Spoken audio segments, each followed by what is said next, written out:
अगला क्वेश्चन हमारा इसी सेट के अंदर देखना है हमें, और सेट नंबर हमारा चल रहा था तीसरा। इसमें अगला क्वेश्चन हमारा 11th का वाला क्वेश्चन कह रहा है द्विसंकर प्रभाविता के नियम को समझा रहा है। मेंडल के प्रभाविता के नियम को बताइए द्विसंकर संकरण के नियम से। तो द्विसंकर संकरण का नियम कहता था मेंडल का कि उन्होंने क्या किया था, द्विसंकर संकरण में गोल पीले बीज वाले पौधे का क्रॉस कराया था हरे झुर्रीदार पौधों के साथ। तो देखते थे क्या होता था। तो वहां पर जो है हमें प्रभाविता का नियम सिद्ध करना है। चलिए देखते हैं। तो द्विसंकरण के नियम में क्या लिया था उन्होंने, गोल पीले पौधे, इधर क्या लिया था दूसरी तरफ हरे झुर्रीदार पौधे।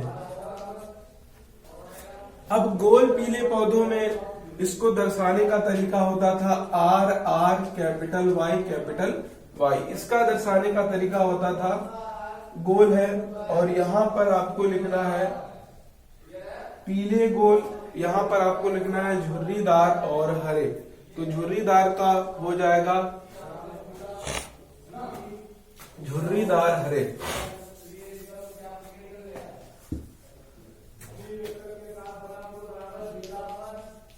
झुर्रीदार हरे, झुर्रीदार को आर आर और हरे को वाई वाई से दर्शाते थे। अब ये पौधे इनके बनाने हमें युग्मक बनाने का तरीका होता था एक बार इससे और एक बार इससे करा दीजिए, और फिर इस वाले का इसके साथ, इस वाले का इसके साथ। तो हमें युग्मक मिलेंगे जो आर वाई और आर वाई प्रकार के ही युग्मक मिलेंगे। सेम इसी तरह यहाँ पर भी युग्मक क्या मिलेंगे, स्मॉल आर वाई। ये युग्मक मिलेंगे, युग्मक केवल एक ही प्रकार के होंगे। अब युग्मकों का कराना है क्रॉस, तो आप क्या करा देंगे, क्रॉस इस तरीके से चकर बोर्ड बनाएंगे। चकर बोर्ड बनाने के बाद एक तरफ लिखेंगे स्मॉल आर वाई ये वाले युग्मक, और एक तरफ लिखेंगे इधर वाले युग्मक कैपिटल आर वाई।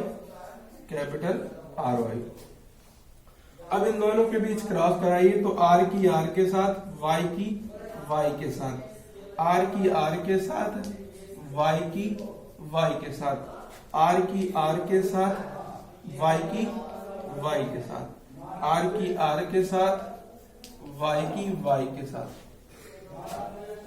इतना करने पर देखिए जो हमें प्लांट मिल रहे हैं क्रॉस कराने के बाद, वो मिल रहे हैं capital R small R, capital Y small Y. तो ये प्लांट उठाकर हमने यहाँ पर लिख लिया capital R small R, capital Y small Y.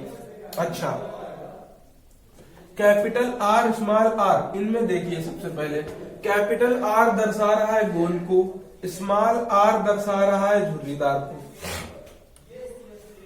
तो गोल और झुर्रीदार का कुछ मिक्सचर आना चाहिए, क्योंकि दोनों के जीन पाए जा रहे हैं। लेकिन यहाँ पर ये नहीं होता, क्योंकि यहाँ पर प्रभावी है कैपिटल आर। तो ये प्रभावी वाला क्या कर देता है, अपने से छोटे वाले लक्षण को दबा देता है, और बड़ा वाला क्या हो जाता है, प्रभावी। इसीलिए इसको हम लोग प्रभावी को कैपिटल से दिखाते हैं, यानी ये प्रभाविता के नियम का पालन कर रहा है। कैसे हम लोग कारण कैसे लिखेंगे, क्योंकि मेंडल के द्विसंकरण क्रॉस में प्राप्त F1 पीढ़ी में, ये कौन सी पीढ़ी भैया, F1 पीढ़ी में capital R small R, capital Y small Y प्रकार के पौधे प्राप्त होते हैं, जिनमें पौधे का दृश्य जिनमें जो हमारा पौधा होता है वो गोल पीला होता है। ये पौधा कैसा भैया, गोल पीला है। अर्थात बड़े वाले ने छोटे वाले के प्रभाव को खत्म कर दिया है और खुद का प्रभाव दिखाया है, इसीलिए इसे कहते हैं प्रभाविता का नियम। क्या कहते हैं भैया, प्रभाविता का नियम। इसी तरह यहाँ पर कैपिटल वाई और स्मॉल वाई, कैपिटल वाई है पीले का, स्मॉल वाई है हरे का, तो पीला और हरे का कुछ मिक्सर आना चाहिए था, लेकिन यहाँ पर आया पूरा पूरा पीला, और पूरा पूरा पीला किसका होता है? कैपिटल वाई का होता है। तो इसका अर्थ ये है कि यहाँ पर प्रभावी कौन है? यहाँ पर प्रभावी कैपिटल वाई है, और बड़ा वाला हमेशा छोटे वाले को दबा देता है। यही है हमारे प्रभाविता का नियम।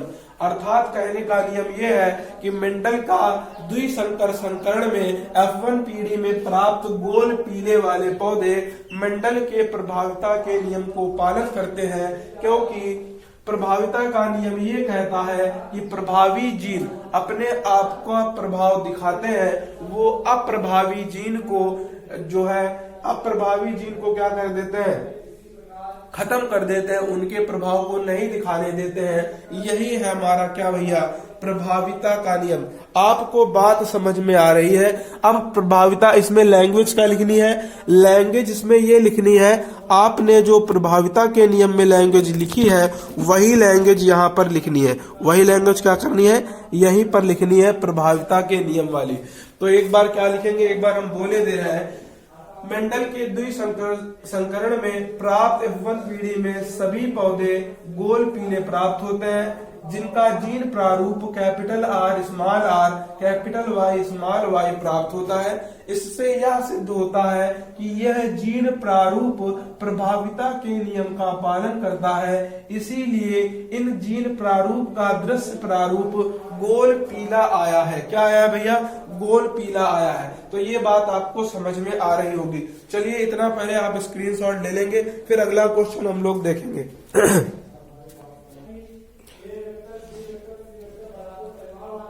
चलिए अगला क्वेश्चन देखते हैं। कह रहा है जीवाश्म क्या है और यह कैसे बनते हैं। तो हर एक चीज यहां पर सीखेंगे। अगला क्वेश्चन 11वें का है, जो भी हो सीरियल देख लेना।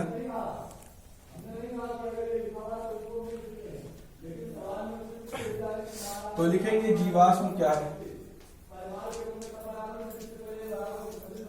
तो जीवाश्म वो होते थे जो पुराने समय में पाए जाते थे, लेकिन प्राकृतिक विनाश के कारण चट्टानों पठारों के नीचे दब गए हैं, और आज के समय उनके क्या होते हैं? हमें अवशेष या चिन्ह मिलते हैं। इन्हीं को क्या कहा जाता है? जीवाश्म क्या कहा जाता है। और जीवाश्म का अध्ययन जिस विज्ञान की शाखा में करते हैं उसे कहते हैं जीवाश्म विज्ञान। क्या कहते हैं भैया? जीवाश्म विज्ञान कहते हैं। तो जीवाश्म क्या है? आदिकाल के समय बहुत सारे वे जीव जो आदिकाल के समय क्या होते थे? वातावरण में जीवन यापन करते थे, लेकिन क्या हुआ? वे जो है चट्टानों में दब गए हैं, तो इसी कारण उन्हें हम लोग कह रहे थे क्या भैया? जीवाश्म के नाम से जानते हैं। चलिए हम लोग क्या करेंगे, इसको एक एक करके लिखना स्टार्ट करेंगे। चलिए फिर लिखते हैं हम लोग। तो लिखेंगे वे जीव जो आदिकाल में जीवित थे, लेकिन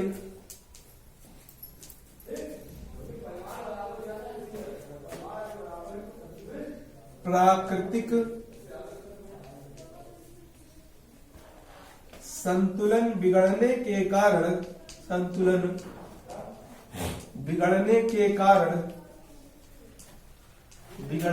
कारण ये है,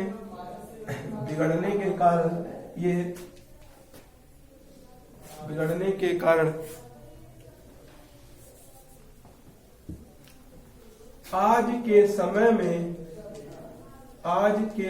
में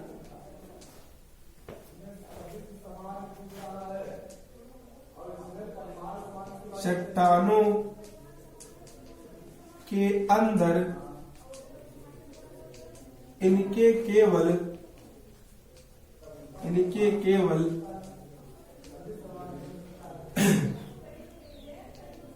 अवशेष या चिन्ह मिलते हैं,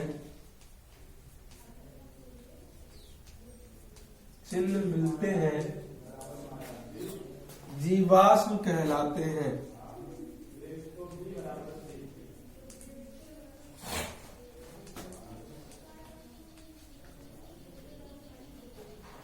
अगला क्वेश्चन इसी में कह रहा है जीवाश्म कैसे बनते हैं। तो अगली बार लिखेंगे जीवाश्म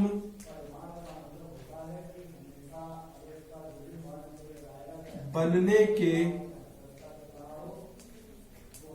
प्रकार। तो इतना पहले लिखेंगे, फिर जीवाश्म बनने के प्रकार कैसे, कितने प्रकार के होते हैं वो हम लोग देखें। तो सबसे पहला है अश्मीभूत जीवाश्म।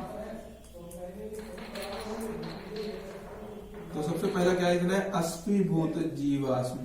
ये अश्मीभूत क्या होता है, आपको यहाँ पर केवल नाम याद रखना है और कुछ भी याद नहीं रखना है। दूसरे तरीके से बनता है एक सांचा जीवाश्म, एक होता है अपरिवर्तित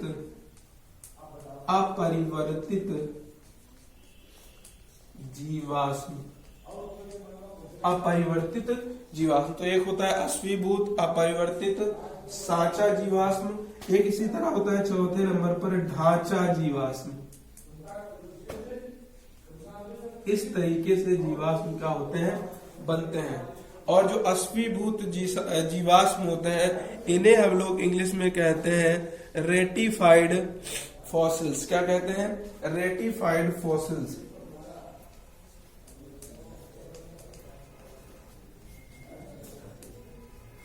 रेटिफाइड फॉसिल्स के नाम से जानते हैं।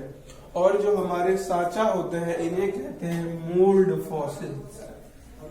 मोल्ड फॉसिल, इनके नाम याद रख लेना है क्योंकि आपके क्वेश्चन में पूछा गया है।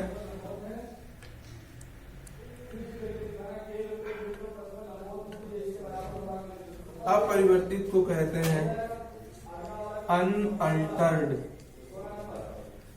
फॉसिल्स।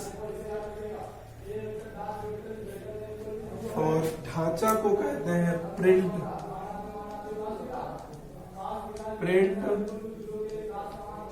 फॉसिल्स। तो ये हो गया हमारा क्वेश्चन जीवाश्म वाला। तो इतना आपको लिख लेना है, ये जीवाश्म की परिभाषा और जीवाश्म के बनने के प्रकार। अगर आपसे कभी भी महत्व के बारे में पूछ ले तो बता देना।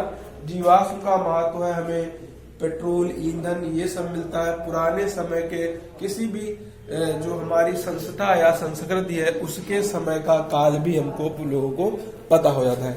इतना लिखेंगे, फिर हम लोग अगला क्वेश्चन लेते हैं। चलिए अगला क्वेश्चन देखते हैं हम लोग।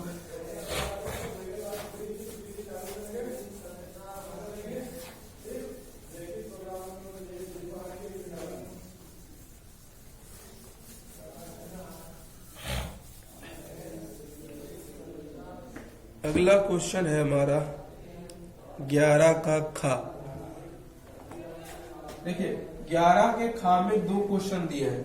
एक लिखा है कायिक प्रवर्धन क्या है और इसकी विधियां बताइए।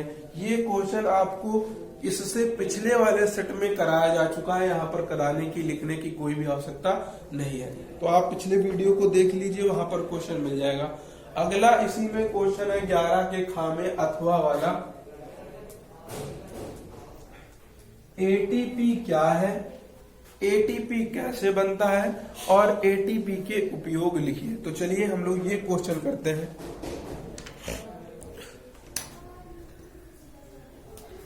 तो हेडिंग है हमारी एटीपी। एटीपी एटीपी का पूरा नाम सबसे पहले लिखेंगे। इसका पूरा नाम एडिनोसिन ट्राइफॉस्फेट होता है। इसे कोशिका की ऊर्जा मुद्रा कहा जाता है। इसे कोशिका की क्या कहा जाता है? ऊर्जा मुद्रा कहा जाता है। ये बात याद रखना, एटीपी ये है। अब ये बनता कैसे है तो ये लिखेंगे यह श्वसन की प्रक्रिया में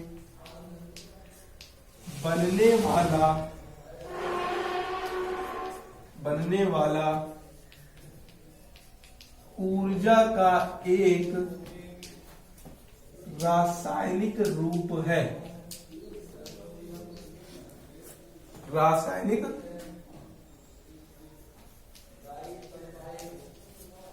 तो यह श्वसन की प्रक्रिया में बनने वाला ऊर्जा का एक रासायनिक रूप है। तो बनता कहाँ है भैया?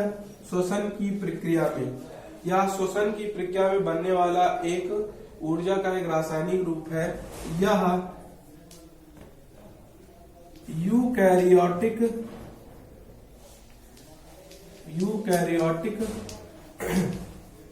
में माइटोकॉन्ड्रिया तथा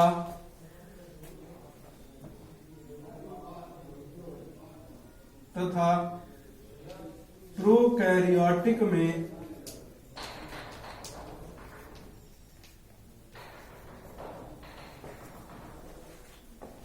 एपिसोम पर मीसोसोम पर बनता है। अगली हेडिंग है, इसका उपयोग क्या है भाई?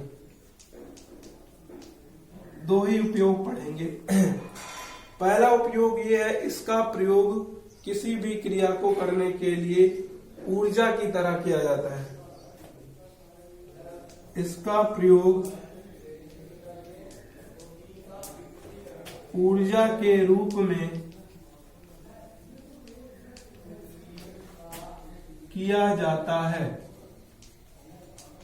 दूसरा प्रयोग ये होता है कि डीएनए के अंदर न्यूक्लियोटाइड के रूप में करते हैं।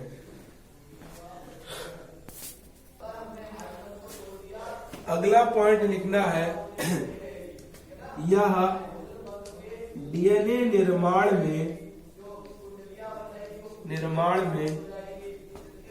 न्यूक्लियोटाइड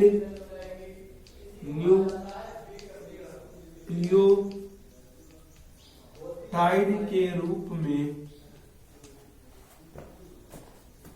प्रयोग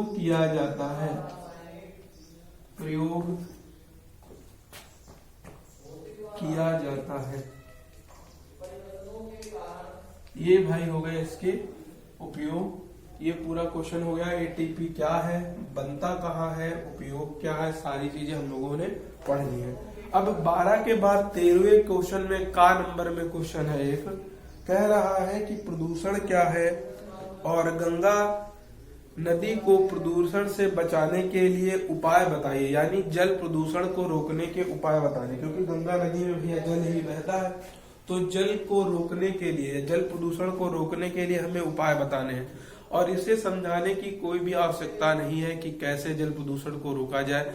सभी को पता है अपशिष्ट पदार्थों को डायरेक्ट नदी में नहीं छोड़ना चाहिए, फैक्ट्रियों कारखानों का पानी नदी में नहीं छोड़ना चाहिए, और खेत की सिंचाई से या फिर अधिक मात्रा में सिंचाई का प्रयोग नहीं करना चाहिए। घर के अंदर जो अपमार्जक है, साबुन का पानी है या फिर हमारे सीवेज का पानी है, इसको कम से कम मात्रा में या साफ सफाई करके इसे छोड़ना चाहिए।